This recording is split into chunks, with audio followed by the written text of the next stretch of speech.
Episode 14. No, it's 15. We just skipped the number, dog, because we didn't do 14 last week, so we skipping it.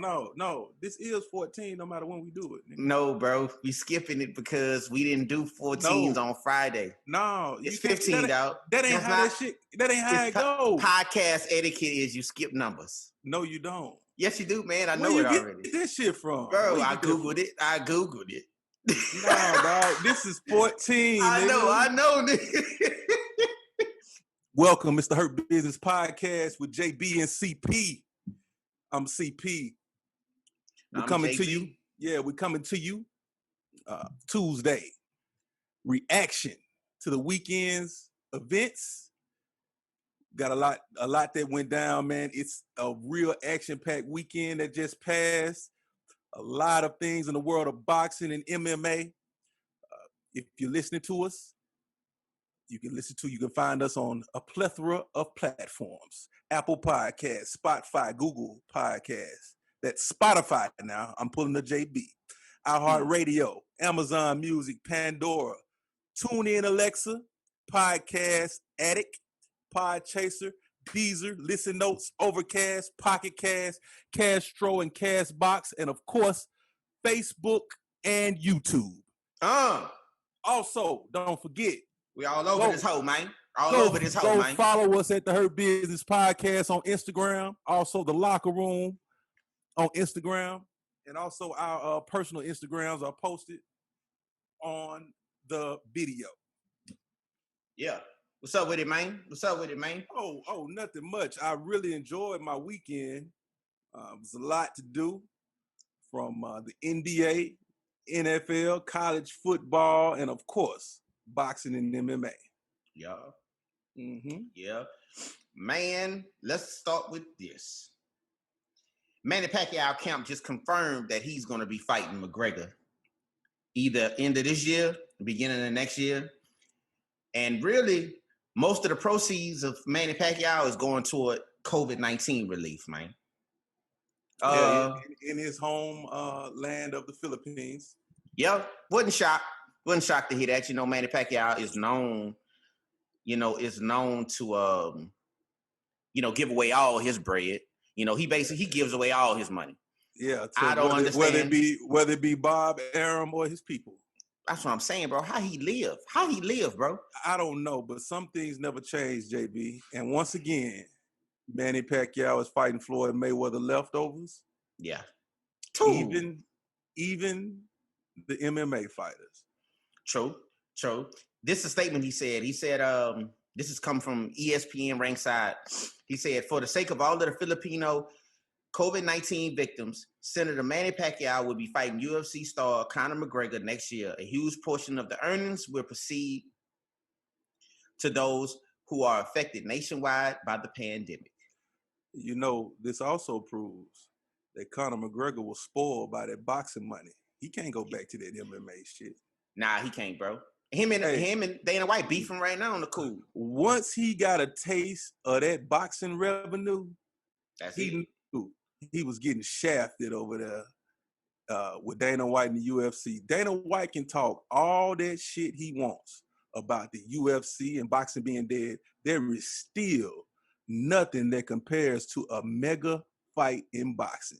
Money-wise, excitement-wise, there's nothing that compares to a boxing event when it's promoted right and it's got two mega stars in it. You can't beat it. The money is too good. Yep. And Conor McGregor came over and got a taste of the lifestyle, and he loves it. Yeah. Now, one thing about it though, Manny Pacquiao's not gonna carry it. That's one thing we know, and we do know Floyd Mayweather showed him some love and made him look better. That's probably why he's even a viable candidate for Manny Pacquiao to fight, is because they can say he went 10 rounds with Floyd Mayweather.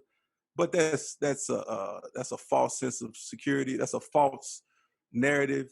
But you know, his fans are going to eat it up, being Conor McGregor's fans, and also Manny Pacquiao's fans are going to hold that up as justification for this fight, and they're also going to throw that out there once Manny Pacquiao dispatches of Conor McGregor in 3 rounds. Yeah, 3 rounds total. You know what I'm saying? Like, it's different. It's different. Manny Pacquiao he got a different style than Floyd. Floyd was dancing around, playing around with him and shit like that.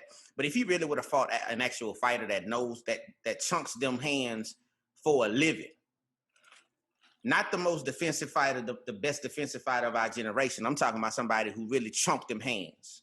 You did. If he would have fought somebody like that, he would have got his ass knocked out back then. But it's no would have. He's about to see now. He about to get really smoked. Stands. Yeah, where he stands. He about to get smoked.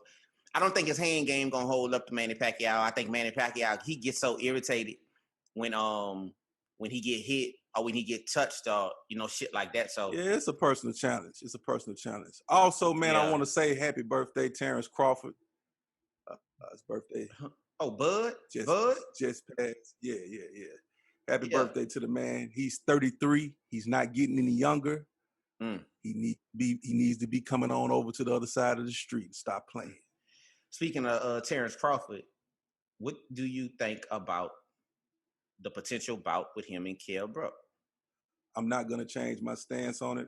His trainer has informed the world that any fight other than Errol Spence Jr. or Manny Pacquiao is a waste of time and resources, and they're just placeholders until they get those fights. But I do think that a fight with Keith Thurman or Sean Porter would have been a lot more meaningful than the one against the twice beaten Kell Brook. Yep, twice beaten. And battered. Not only beaten, battered. He was stopped both times. Both of his orbital bones have been fractured. He's a shell of himself.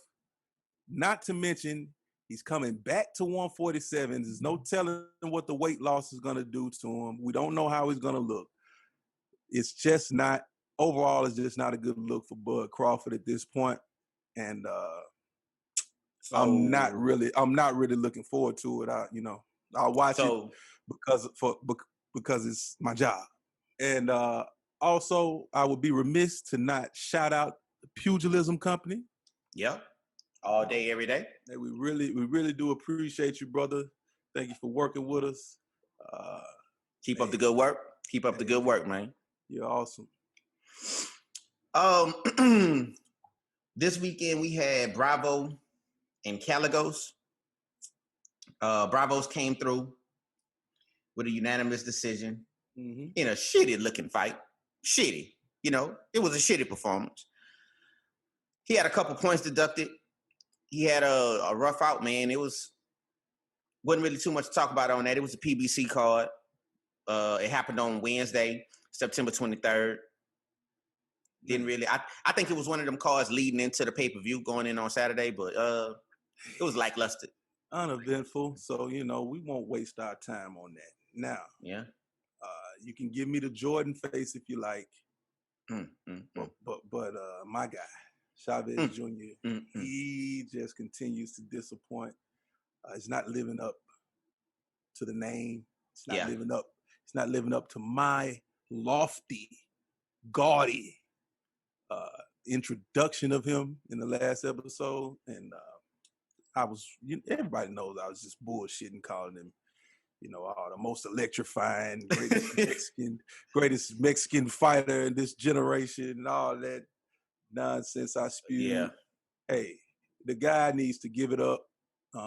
He's out here playing, and it showed. He got beat by a guy he had no business losing to, and it's really a disgrace at this point. And I'm waiting for Chavez Sr. to disown it. Oh, it's happening. It's coming. You should have seen his face, man, during the event, man. He might as well adopt Canelo at this point. Bro, he got a cut over his eye. That shit looked like a paper cut. And then, the referee was working with him. And he basically said he couldn't continue. He was acting like he couldn't continue. He didn't want to be there, man. Like, he wants the fame. He wants the hoop. He wants the celebrity. He wants the money, but he doesn't want the blood, sweat, and tears. That he doesn't want to drop the blood, sweat, and tears that it takes to be great. And that's a recipe for disaster in this sport, man. Especially when you're not just super physically gifted. You know what I'm saying? for a while, he was able to compete off of sheer size advantage. Like, he was dwarfing guys at 160, you know what I'm saying, and living like that. But he wasn't even disciplined enough to keep making that weight. So now he's average size to small at the weight class that he's fighting at. And man, that skill deficiency is just too much. But I always say that he would have been like an average fighter if he would have fought at 168 and 175 early in his career. You know, he's not big enough to keep the 175 guys off of him. No, you giving him too much credit. He's not average. Yeah, like I'm not saying like at 168 he would have been pretty average. It would have still been competitive because he could still line up with them guys. But at 175, he just don't have the stature for it, right? His frame is real weak. He's always been soft in the middle of me for some reason. I don't know if it's just his training or what goes on. I mean, I know he posted pictures with the abs and he do all that shit, but he always seemed like he was never really prepared for a fight. My man is living like me, man. Yeah. You know what I'm saying? I don't know. He's eating in and out, eating cereal in his drawers, smoking weed. I mean, come on, bro. I'm not smoking weed, but you know what I'm saying? I mean, it's just a terrible look. And it's really a good thing he got his ass whooped, because that would be a horrible example for young fighters to think that they could do that and still be successful. Because I don't know, man. The world, the sport is better off without him. He needs to just go away and just be rich and live off your father. Because at this point, I don't want to see him. I don't care if he fights again.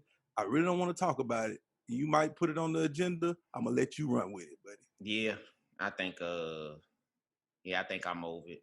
But your boy Brandon Figueroa, I don't know if you noticed, on the same night, same card, well, same night, different card, but on the pay-per-view undercard, man, the fight of the week, you know, a couple weeks ago, right? Well, I think it was like a couple weeks ago. Anyway, it had to be, because we didn't do one this past week, so it was a couple weeks ago. Yeah, Brandon Figueroa, man, that boy looked good, man. I know. It took a couple rounds for him to come on, though, like he normally do, you know. But that boy got hands, man. I was surprised. I know, man. He's somebody to watch. Fans, don't take your eyes off him. He's really coming on, man. I'm ready. I'm looking forward to him in there against better opposition so we can properly judge it. Yeah. So remember, like 2-3 weeks ago, Ramirez, you know, he defended his title or whatever against Postol. And this weekend, Josh Taylor, somebody that Top Rank is trying to match them up with, he fought a guy named Kong Song. Continued his dominance. And he continued his dominance all the way through. But here's the thing. He came in first round and smashed him with a body shot. When I tell you, this had to be the weekend of body shot knockouts. I've never seen this many body shots. Well, I've never seen this many events, notable, newsworthy events in one weekend in a long time in the sport of boxing. All MMA, right? Yeah. And I seen, so far, I think I seen 2 or 3 body shot knockouts, man. And that was one of the prettiest ones I seen over the weekend. Yeah. You know what I'm saying? He came in, he did what he was supposed to do. He got out, he called out he called out Ramirez. He, you know, basically he wanna get it on. I feel him, you know, and you know, I look forward to see that fight after seeing how he came in focused, laser focused. Yeah. You know what I'm saying? He was laser focused. And going back to the Showtime pay-per-view card, Jermall Charlo, man, you know, Derevyanchenko, he really didn't have too much fun. Well, look, let me tell you about that. Now, Jermall Charlo, the hitman, he really came in and showed us his potential when he is laser focused and he's on his game. I really gave him a hard time last episode about his performance against Korobov, and he came out and he did what he was supposed to do. He displayed a piston-like jab power jab. He controlled the real estate in that fight. He kept Derevyanchenko on the outside. We know Derevyanchenko is trying to get on the inside and work. He kept him on the outside. One thing I'll say, well, let me finish this though. His left hand from the jab to the check hook to the uppercut, very educated left hand from Jermall Charlo. Yeah. He gave me Larry Holmes vibes with the jab. Also, one thing, he missed a lot of opportunities to go underneath and dig to the body. I think if he would have done that some more throughout the fight, he would have got Derevyanchenko out of there. But that's me being really super critical, just looking for something to take from the fight, something he can improve on. But man, when you know a guy likes to fight inside, that he might have just been staying away from that to keep him on the outside. So I'll give him a pass there. Yeah, I think too. Part of the game plan was to keep him outside because Derevyanchenko, his speed is kind of underrated. Because if you notice, when every time he was backing up Jermall to the ropes, right, he was kind of he was teeing off, he was letting off. I'm talking about he was throwing 6, 7, 8 punches at him. You know what I mean?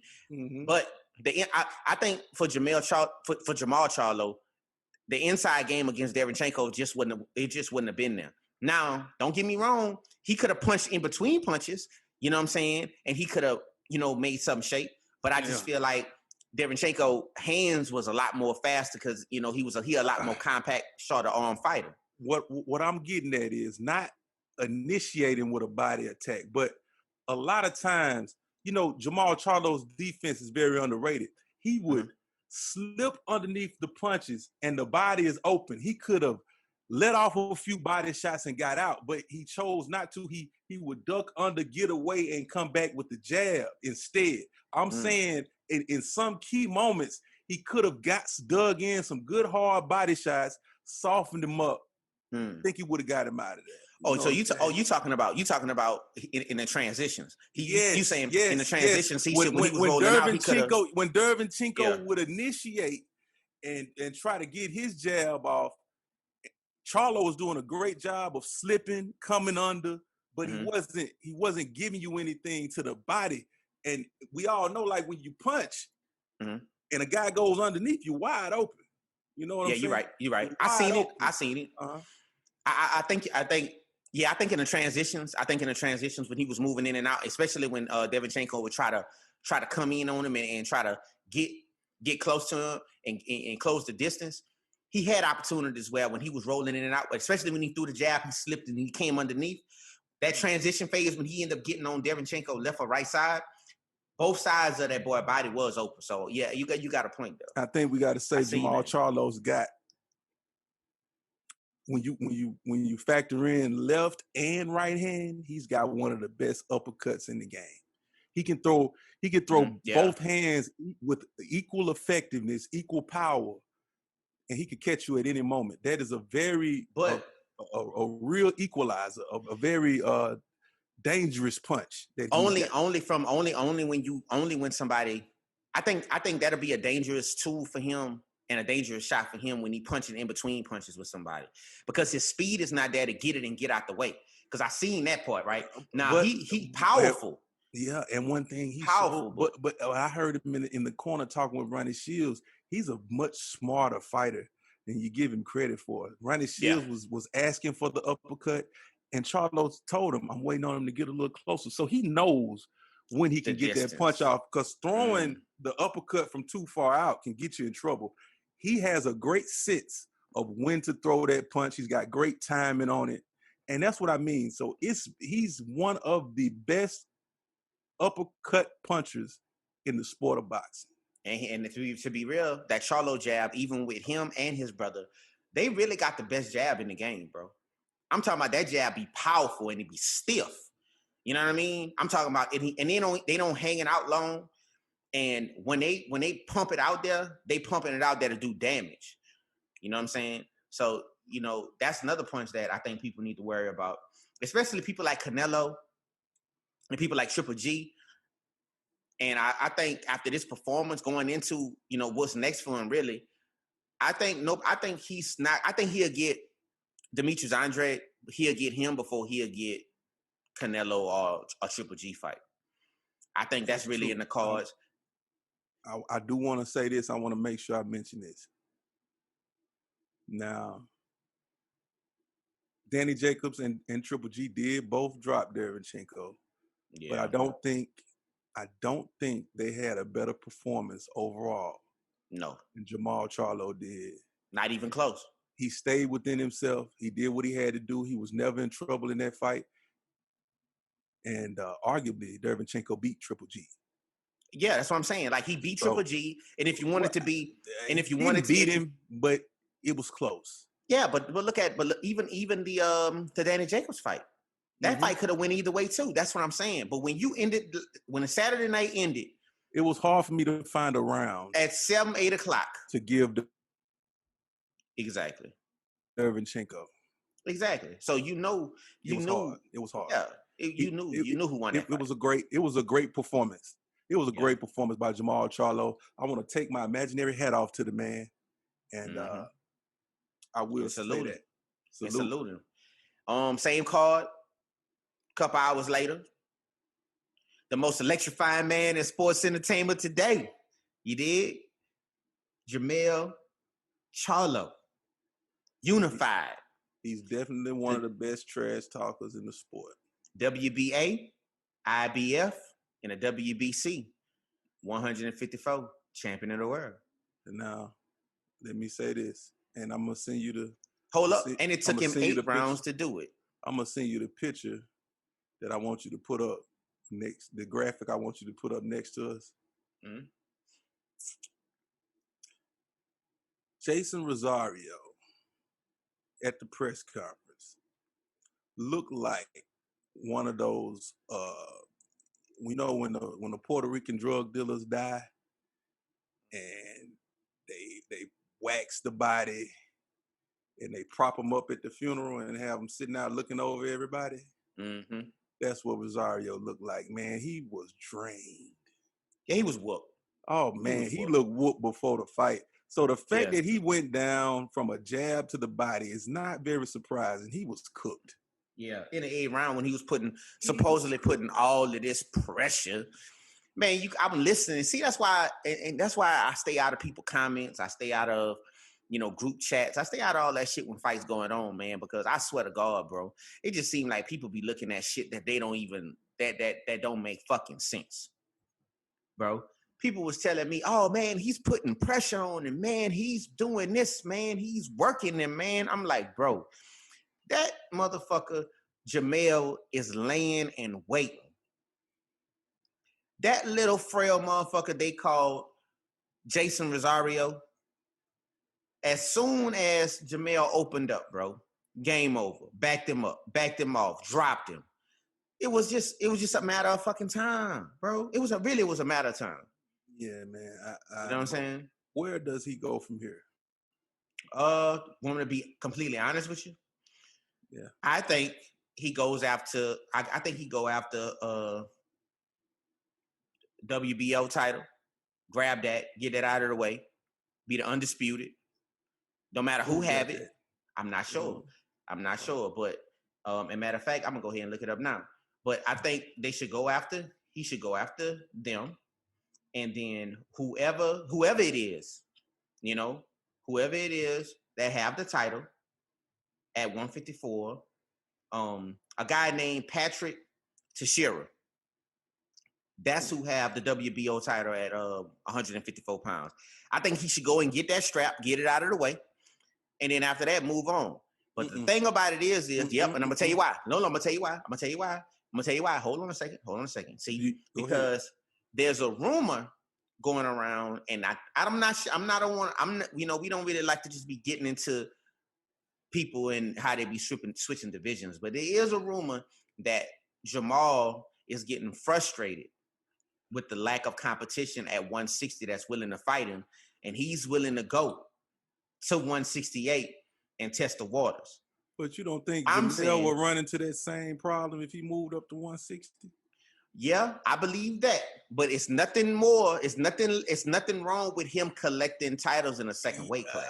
Yeah, but there's nothing wrong with him jumping on that grudge match that we all want to see. I want to see him fight Erislandy Lara. I mean, he could, but he gonna beat him up though, bro. You know he gonna beat him up, bro. The narrative, the Ronnie Shields angle, yeah, in that it's fight there. would be huge. That's a money fight. You can't leave 154 before they get it on. I mean, it's there, bro, but you know as well as I know, bro. That's not gonna be. It's gonna happen. But it's not a competitive fight, though. It's not a competitive fight. What? No, it's not, bro. Like, there's no what fight has Erislandy Lara been in that wasn't competitive? Erislandy Lara at this particular point in his career, Canelo. He's 45. I don't give a damn. He's 45 and his legs. His 45 and his legs is getting shot. Well, let me see Charlo take him out. Oh, he gonna get took. And he gonna do it. I think he'll do Erislandy Lara.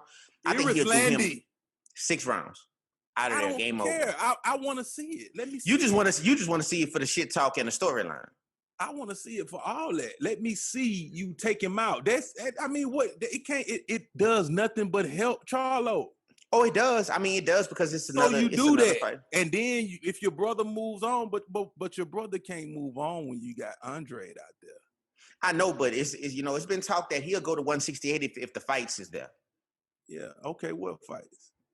I mean, I can't really tell you, bro, because the way I'm looking at it is the way I'm seeing it is you have Benavidez. He's there at 168. That'll be a great fight for him. Caleb Plant, all under the same umbrella. That'll be a great fight for him. Let me see. It's a few other fighters too, but I say to be real, once at 168, Jermall Charlo versus Caleb Plant. Jermall Charlo at 168 against Caleb Plant or Benavidez. That shit would be awesome. Beats Caleb Plant. He needs to stay the hell away from that huge guy, David Benavidez. But still, wouldn't that be good fights on his resume? Not if he gets his ass planted in the middle of the ring. But who's to say that he will get beat? I'm to say that he needs to stay the hell away from David Benavidez. He should only go up to 168 if he knows he's going to get a fight with Canelo Alvarez. If Canelo's not coming back down to 160, you don't go up to 168 fucking around with David Benavidez. That is too rich for your blood, young man. You think that Benavidez is I'm not saying light years in terms of the talent, but I'm talking about you think that he will beat him, that Benavidez will beat Jermall Charlo. Benavidez he's just a fighter that Charlo doesn't match up well with. He's got activity. He's long. He's as long or longer than Charlo. He is big for the division. He's huge. Yeah, he big for the division, bro. Big puncher. His jab, he would almost nullify Charlo's jab. Stay away from that matchup. Don't do that until you absolutely have to. Unless you cleaned out 160, you move up to 168, you beat Billy Joe Saunders, you beat Caleb that's another Plant. one. Yeah, you beat Caleb Plant and Canelo. Then, if at last resort you unify, if Benavidez has got a title, then you try that. But man, if you don't have to, you don't go calling that man's name. You know what I'm saying? Stay away from that. Yeah, you're right about that. Well, since you made that case, you're right. Jermall Charlo should run right into Lara, see what that's about. But I really don't think it's too much. Once he get the titles, man, I mean, he could knock off some number 1, number 2, number 3 ranked contenders, man. But after that, bro, like big events, it's nothing really that for him at 154, bro. He really got a resume at 154 that can't be matched. You know what I'm saying? He's doing his thing. He's doing his thing. Erickson Lubin talking about he want that work again. I know he gonna get smoked, but that's another name that he could beat up again real quick. I mean, it's a lot of hold up.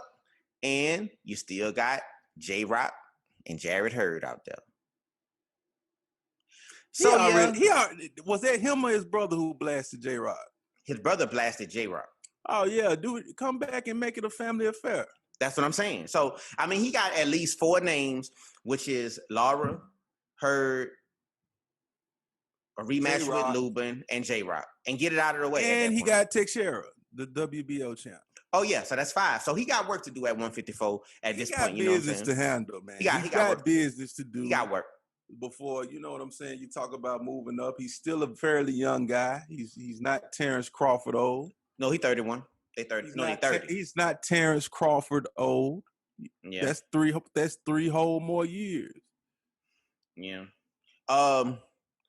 Man, Gary Russell, you know, the mouth of the South, the mouth of the DMV, whatever the fuck you want to call him. He made a counter offer to Devin Haney. I'm not particular. I don't know what the fuck it was in the details.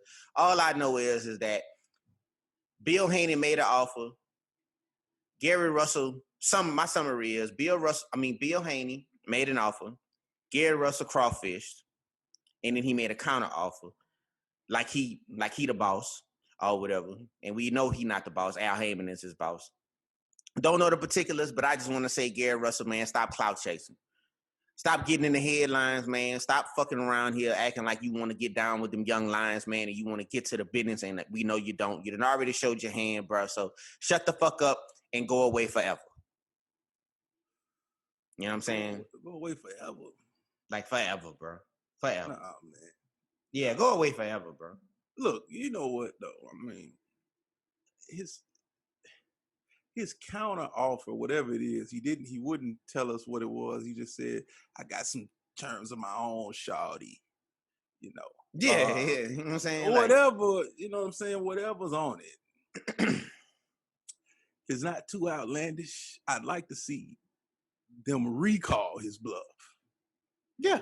You know what I'm saying? Like, yeah. accept it. You know, then at that point, we get to really see what Gary Russell's got going on over there, because I don't understand. Like, your only problem was, the zone wasn't on the term sheet. But Eddie Hearn has confirmed to you that the zone and him are behind. You know, they're supporting whatever Devin Haney had going on with you. Yeah. So I don't get what he could, unless he threw in some stuff that he knew the Haney team would be against. You know, like some real, like a poison pill almost. That's what I'm saying, bro. You know, the boy don't want no smoke. Let's move on. Okay. Usyk and Derek Chisora, they fighting on October 31st. Big fight for Usyk. Yeah. Chisora, established heavyweight, not elite, but he's good. It's a great measuring stick for Usyk. We're going to see where he's at. See if he's a real heavyweight contender or if he's just a cruiserweight playing heavyweight. Yeah. He got the power, I know. But he got the power in cruiserweight. This is his moment to, you know, David Haye made he was a great cruiserweight. Oh, yeah. Not so great when he came up to heavyweight. No. Usyk has the chance to differentiate himself from David Haye and be one of those guys who successfully makes the leap. Like Evander Holyfield. I look forward, yes, like Evander Holyfield. I look forward to seeing if he will become one of those guys who can successfully do it. And contrary to belief, like, I know the WBC is talking about making a super heavyweight division, but a guy at that size with skills, with the ability to take a punch, with heart, speed, everything else, is always been the standard at heavyweight. Like they dominate no matter what the size. You can bring a big guy in there, they can out-quick him, you know what I'm saying? Out-think him, out-fight him. You bring a guy their size in, they can do the same thing. Like, guys with that skill set are successful at the heavyweight division. To see if he can put it all together, see if he can prove that he's worthy. If he does, then we really got something interesting in the heavyweight division. And we know that's the glamour division in boxing, man.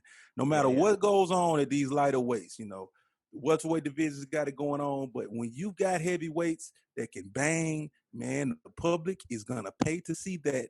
And then we can see him match up against the Furies, the Wilders, the Joshuas, the Ortizes, and the list goes on and on, man. When you've got a great, exciting heavyweight, he can fight anybody. Yeah. And the public is going to tune in. Yeah. And then after this fight, he already said he's going to put the full court press on AJ for that mandatory shot. But Eddie Hearn said as he should. Eddie Hearn said on behalf of AJ will vacate that belt if Tyson Fury is on the table for a fight. He'll let him just go ahead. He'll let Usyk just go ahead and fight for a vacant title and then come back and get to it. Well, whatever, but they're going to have to see that, man. And Usyk should do that because if he beats Chisora, then he's ready. Yeah. He's ready. So there's no more waiting around. If he handles Chisora, he should do just what he said he plans on doing. Going into a shocking twist of events, right? Now we're about to talk about the rules of boxing. The Nevada Boxing Athletic Association, whatever the fuck, it don't matter. They basically said they going and they about to start implementing instant replay. That shit shocked the shit out of me because I'm like, I mean, you can show instant replay for low blows and maybe you can implement instant replay for, you know, when fights in on headbutts, accidental headbutts, shit like that. But I'm trying to figure out what else it could be. What else it could be utilized for? They didn't specify what they were using instant replay for. No, they just basically threw it out there, I guess, to see if it would get a little bit of traction. Well, I mean, I guess you would use instant replay on anything that's controversial. Like, that's what I'm thinking too. If there's a question about a knockdown, like was this a knockdown? They could, at the end of the round, look at it and retroactively score something to knock down. Like if a ref called a knockdown that ends up being a trip, they could do that. So I could see that. Also, but that might change. Like, that might change how you officiate fights too, though. I mean, it's gonna change how you officiate fights. No, you're gonna call what you see, and then they're gonna go back and look at it and see if it's correct. Just like in the NFL, if I call something a touchdown and they look back and see it's not a touchdown, then we'll say it's not a touchdown. But see, that's the thing. It's easy to implement that shit in stop and go sports. It's easy to implement it in boxing. Like you got somebody sitting over here, they're not judging the fight. They're just looking at replay. So at any point they can say, hey, this was a knockdown. And then they'll let everybody know, all right, what happened in the last round, boom, that was a knockdown. Yeah, but I think I'm just not a fan of I guess I'm thinking from instant replay, you know, the long pauses in action. You don't have to have a pause in action. Like if we could keep it going. Like it would only be a pause if somebody got knocked out and then they said it's an illegal blow. And at that point, it was gonna be a pause any fucking way. The fight was gonna be over. No, but I'm talking about too, like low blows and, you know, little shit like that. You don't have to pause. I think that's when I seen it though. Like when I seen the instant replay shit, and I was just like, man, that's going because the you will only like they wouldn't. Okay, if a ref doesn't rule a low blow, they're not gonna say, hey, these are low blows. Give them a warning. You know what I'm saying? But once something's ruled, like if a ref rules a punch on the belt line low, they might say, hey, that's not low. He'll say, hey, the warning I gave you, I take that back. You know what I'm saying? Or whatever. Yeah. Or, you make a good you know point. what I'm saying? Yeah, I mean, it's not going to really, it's only going to make the sport better because right now we got a lot of fucking up going on.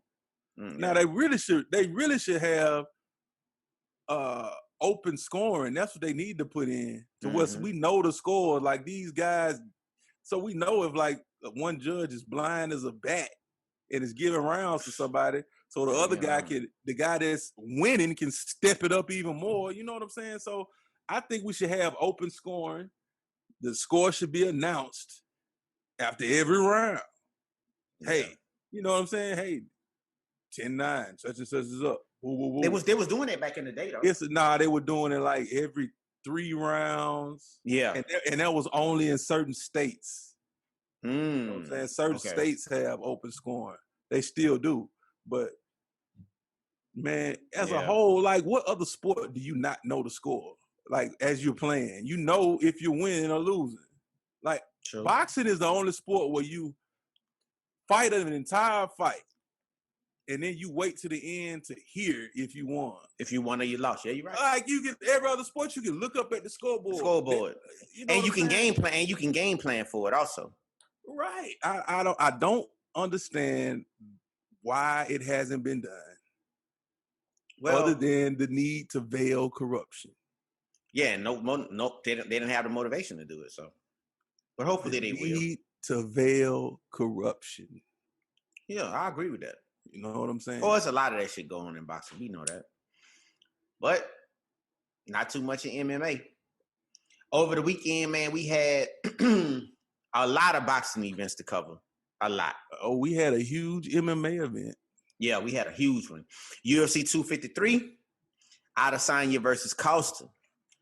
Both undefeated fighters. Adesanya being 19-0, Costa being 13-0 for the middleweight title, the middleweight UFC title, right? And when I tell you that was the most dominating. That was shocking. That was the most dominating performance I've ever seen in a UFC championship fight, ever. And I've been watching UFC, bro, and I've been watching MMA for a long time. Not just that. Like the fact the guy was undefeated, that was supposed to be a stiff test. Yeah. Leg kicks, man. Everybody underestimate them leg kicks. He made him look like a baby. Bro, and you know it's because Adesanya is one of them fighters, man. He's technically sound in every area.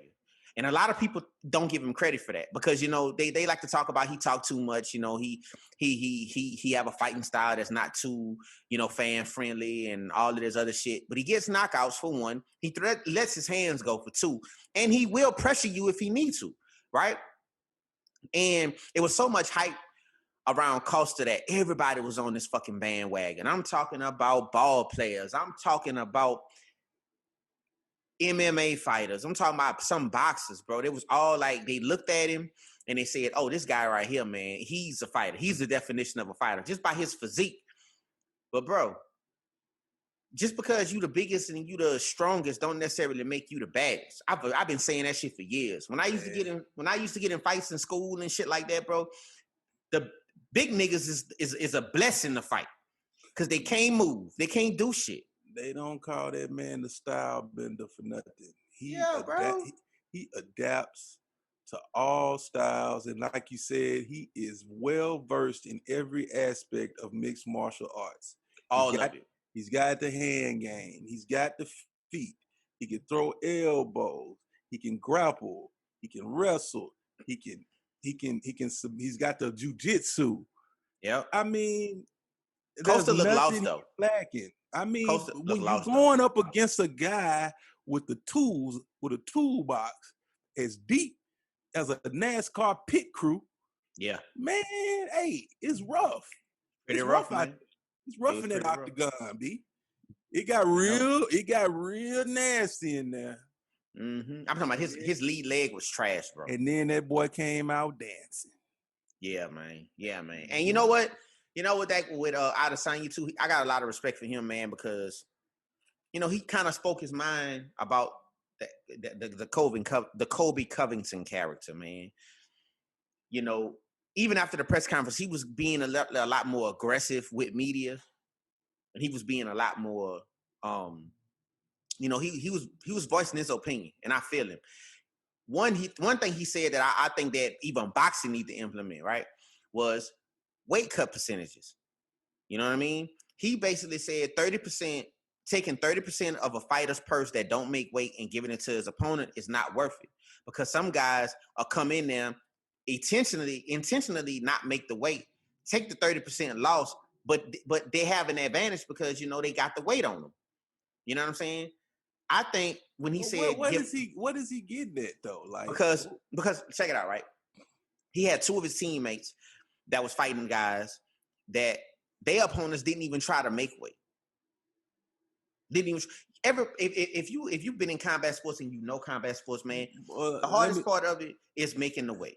Making the weight is right. Go ahead.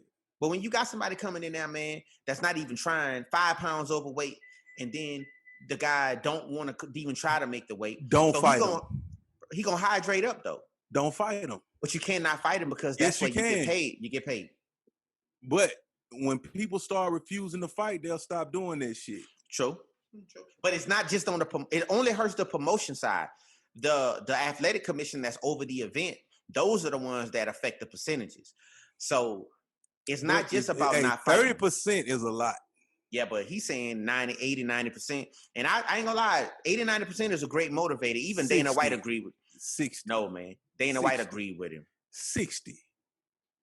If you supposed to get $100 and then you only gonna get 40, then you gonna stop. You gonna think about that. Yeah, but if you getting $100 and you only getting 10. But man, 40 is enough. You know what I'm saying? 60% of your purse, man, that'll have you like, cause then you still got taxes. Then you still gotta pay your trainer. See, that's what I'm thinking about.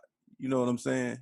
Still gotta pay your team, sparring partners, all that out of that. So 60%, and a joker gonna think twice. I feel you, bro. Adesanya said some real shit about Colby Covington too. He said, I remember when Adesanya made a comment saying that Romero dropped like the Twin Towers, and every news outlet was just jumping on him. You know, just getting on him about, yeah, man, you made an insensitive comment and this, that, and all that shit. But he basically kind of showed the media bias that comes along when you have certain fighters come and say some outlandish ass shit, and how other fighters can say some shit and, you know, they just run with it. So he was kind of just pointing that out, man, and he was just saying that this guy, Colby Covington, insulted his culture, insulted everything about him, and y'all never called him out, but y'all tried to call me out on the Twin Towers comment.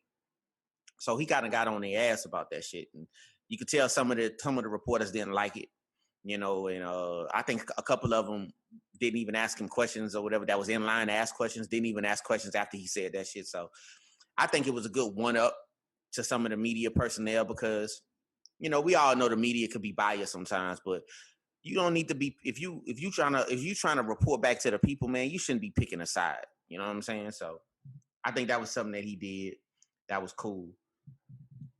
I got a lot of more respect for him when he pointed that out.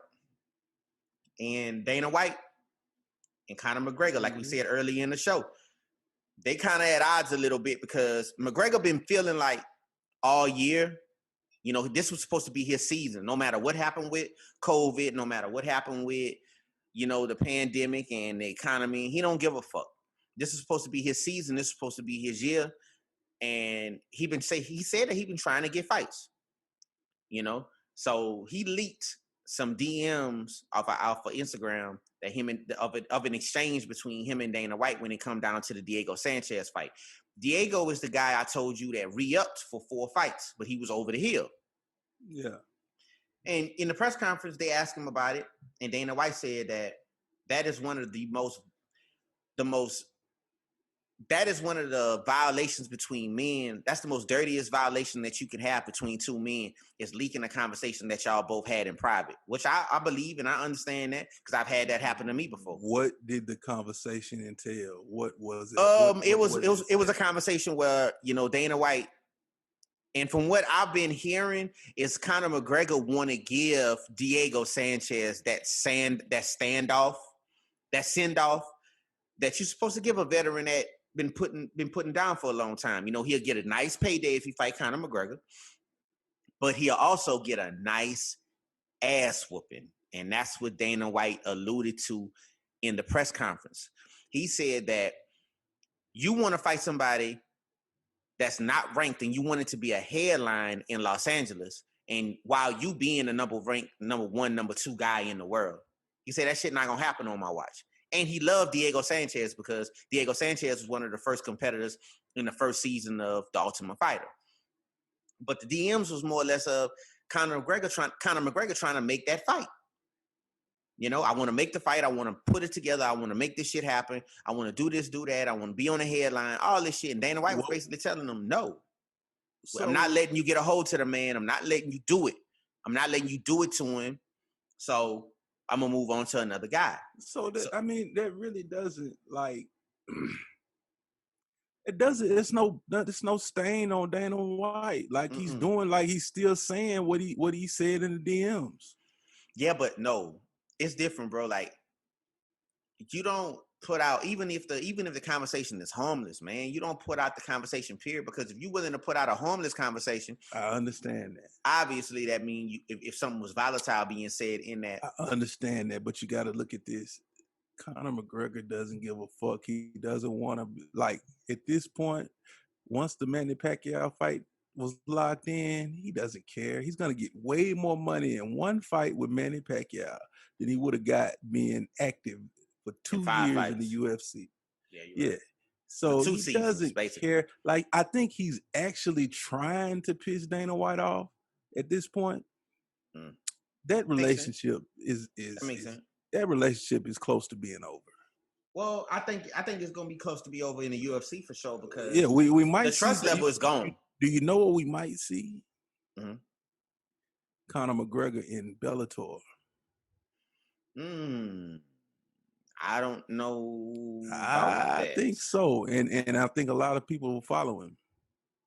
Because I'm not sure how happy people really are in the UFC. It's really the only game in town.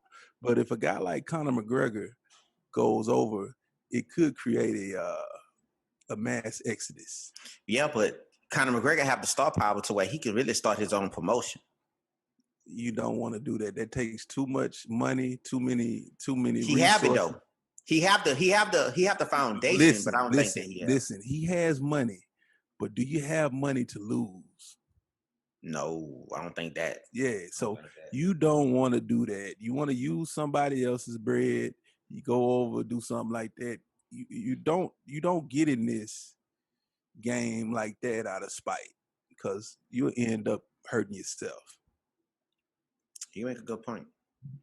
I just thought that he had the groundwork laid already. Kind of like I guess I was thinking about it from a Golden Boy and Oscar De La Hoya standpoint. He built Golden Boy off his name. I think he built Golden Boy off his name. Yeah, he built Golden Boy off his name, and he had Richard Schaefer for the business. Running the show. Yeah, he running the show. That's what I was thinking. That he probably can do something like that. Unless he got somebody business savvy, you don't just jump out there like that. Yeah. You don't do that. It's detrimental. It could have you bankrupt in no time. True. Because you coming off all the money on the front end. You gotta pay fighters. You got to secure venues. You got to get TV networks. You got to pay for advertising. You got a lot of stuff you got to do, man. And you know what I'm saying? It's a lot that goes into something like what the UFC has. That's something they built. Like you said, like you said on one episode, it's a benefit in getting in on something on the ground From the ground up, yeah. Yeah, when it was a little bit cheaper, like it wasn't that expensive. Purses weren't that high.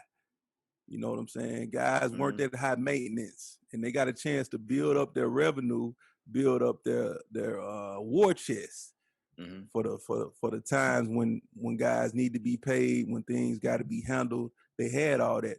So at this point, it's not a game that he can just jump into half cocked. True. Make a good point. Well, hopefully they figure that shit out. And if they don't, fuck them. If they don't, they all got bread. Dana White is a multi-millionaire with a business that never gonna go away, and Conor McGregor is one of the biggest stars that the UFC ever produced. But listen, man, I'm looking forward to next episode. We can delve into some more of the fights we got coming up. We spent this entire episode on looking back at this past weekend. we've got a lot of events coming up. We've got Gervonta Davis, Leo Santa Cruz. We've got Errol Spence, Danny Garcia. Yeah, man. We got Loma and Lopez. Brother. We got Khabib and Gaethje. There are some fights that are really gonna shape the future of boxing coming up. And we've got to delve into those on Friday's episode, man. Hey, I always enjoy getting on here and chopping it up with you. Man, you know, likewise, man. You already know. You already know, bro. See you Friday, my brother. Peace, man.